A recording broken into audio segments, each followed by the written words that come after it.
Hi guys, and welcome back to another sort of media wrap up, I guess. This is again for April, May and June of this year, and we're kicking it off with April, of course. I feel like this is just so long now and it's so out of like sync, out of trend, but April, as everybody did, I'm sure, I started off with Tiger King, Murder, Mayhem and Madness, and I gave it 5 stars. So it's a limited series, true crime on Netflix about a zoo owner who spirals out of control on a murder to hire and the underworld of the big cat breed, and I'm sure all of you know what this is about by now. Whoa, was that a journey. It was definitely worth the watch. I was going to say if it's still available, but I've since learned that limited series doesn't mean that it's going to expire. It just means there's 10 or less episodes. It was crazy how far off these people got from the initial care of animals into something completely crazy, and just crazy is the optimum word for that, I'm going to say. Next up, I watched Stranger Things Season 2, which I gave a 4.5 stars. I feel like I've spoken about Season 2 of Stranger Things, or Stranger Things in general, so many times, but you know what, I'm just going to include it again because it's here. So I loved this. I'd hoped I'd love it and learn to feel more for the characters as I continued watching, and I'm happy to say that I did. Will's possession was bloody terrifying, but I'd like to learn more about his actual character arc now. I have since finished Stranger Things, or I'm up to date, shall we say. Then I watched Liar Season 2, which I gave a 5 stars. I finally watched Liar pretty much back to back.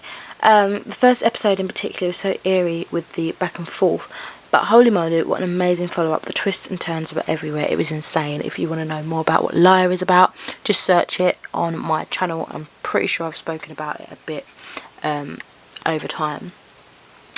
Then I've got a couple of shows that I'll briefly mention, but I have got a 3-in-1 review for them, and one of those is for The Pale Horse, which again is in that 3-in-1 video. I'll just link it here, so I don't have to keep like repeating myself too crazy, but that one has its own separate review. Then I watched The Legend of Korra Book 4, Balance, which I gave 5 stars. This focused a lot on Korra's PTSD and the depression as she tried to heal her physical pain. It was really sad to watch, as the climax battle and as an ending was phenomenal, and I was really happy with the hint of something more between 2 characters in particular. Immediately after watching, I just needed to process things and figure out what to do, because that took up so much of my life, I feel. Also, there's a really funny recap episode where one scene just really reminds me of the phone jacker. If any of you guys watched that back in the day, that was really cool. Then finishing off that month, I watched Stranger Things Season 3, which I gave it 5 stars. I do wonder how the cop keeps his title with all the stuff he does, and was instantly shocked at how much older everybody looked. I feel like we haven't had enough of Will, what with him missing in Season 1 and possessed in the next one, and sort of just lost amongst the other characters in the third one, in my opinion. I feel like quite a lot of the gang felt a bit lost, especially as some coupled up. They kind of lost their spark for me, personally. Yet in saying this season was incredibly gripping. It's some incredible emotional scenes, particularly that last episode that really packed a punch. I very much enjoyed the growth of the plot and the direction it took overall, and the best scene, of course, Never Ending Story. I was really looking forward to that because my boyfriend had told me, well, he played a little bit, and just the twinkling at the beginning, I was like, hold on a minute, is that Never Ending Story? And this is way before I was like started to watch Stranger Things. He's like, I really want to show you, but I know you kind of want to watch Stranger Things and I don't want to spoil it for you. So I was like, I was readying myself for that very perfect moment. Into May now, I watched Hollow Season 1, and I gave this a 3 stars. So this was something that my boyfriend had watched and he wanted me to check it out with him, and I wasn't like super keen to begin with, but let's just get into it. So it kind of gives me Total Drama Island, Gravity Falls, the theme tune and the intro, and Ben 10 with the art style sort of vibes. The magic guy reminds me of that douchebag magic man in Adventure Time, and it also gives me Johnny Bravo vibes. So it's a complete mashup of things for me, kind of nostalgic and such. Maybe it's like Kiss Me First, and also saw that online in the concept of going into like this virtual reality game. I actually quite like this in the end, despite the mega cringe, and I like the explanation of it all in the last episode. We pretty much immediately went on to Season 2, which aired during May. So basically what it's about is like a cartoon show. Like, I don't even know if you'd say it's a kids show, because maybe, I don't know. I guess that's a target audience, but there's these kids and they're basically trying to figure out why their memories have gone and how to get out of this crazy world that feels like a dream. Yeah. And then I watched Kirlian Frequency, or the Kirlian Frequency, I can't remember how to pronounce that properly.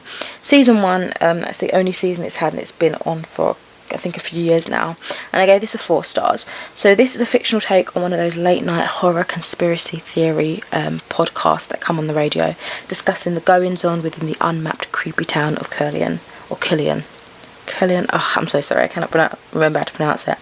I remember something like this being talked about in Stephen King's The Institute, so it kind of gave me those sort of vibes as well. It was strangely Moorish, only being 5 episodes, about 8 minutes long, and it was definitely chilling. I need to find out more about why these weird things happen, and I've since watched it through a few times. Now, as I said earlier, I watched Hollow Season 2 that same month, and here we are now, and I gave that a 3 stars also, just like Season 1. This one kind of talked about digital world, living, and intentional or not, it made me think of how consuming technology can be.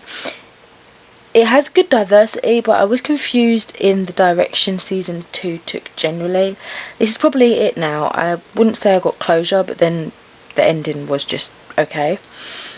Then I watched The Family, which is also a part of that 3-in-1 video review. We watched The End of the Fucking World, Season 1, which I gave a 4 stars. Basically, a budding psychopath and a rebel looking for an adventure go on a road trip based on a graphic novel, which sounds really cool. I think I'd probably check that out. It kind of gave me those Bates Motel vibes. James and Alyssa are 2 main characters. Is there any more iconic a duo? I think not. Fight me.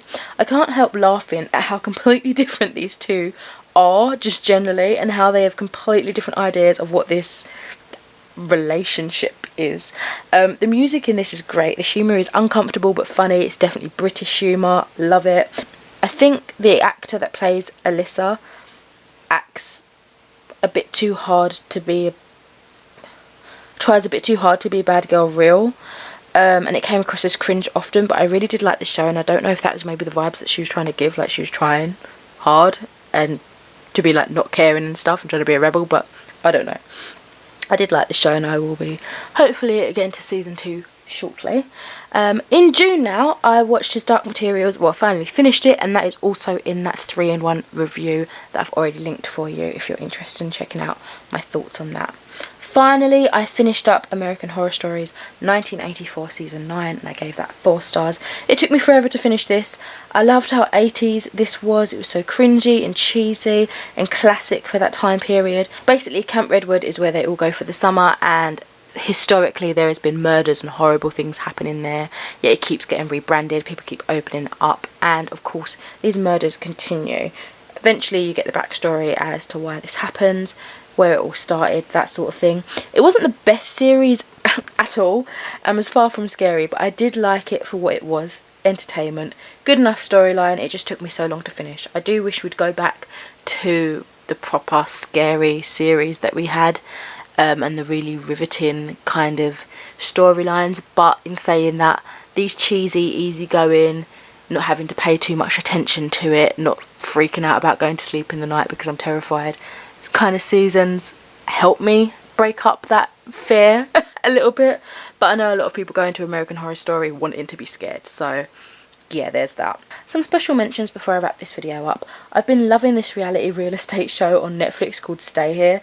I mainly had it on as background noise or something to read to, but the first few episodes in particular were really cool to see how they totally redesign homes, and I finished that in that month eventually. There's only a couple of episodes, and I think there's only 1 season out. So yeah, thank you so much for watching. Let me know what kind of TV shows you would recommend to me based on what I have talked about here today. If you've watched any of these, let me know your thoughts and feelings. If you liked them, didn't like them, I'd love to know. And I shall speak to you in another video soon. Bye.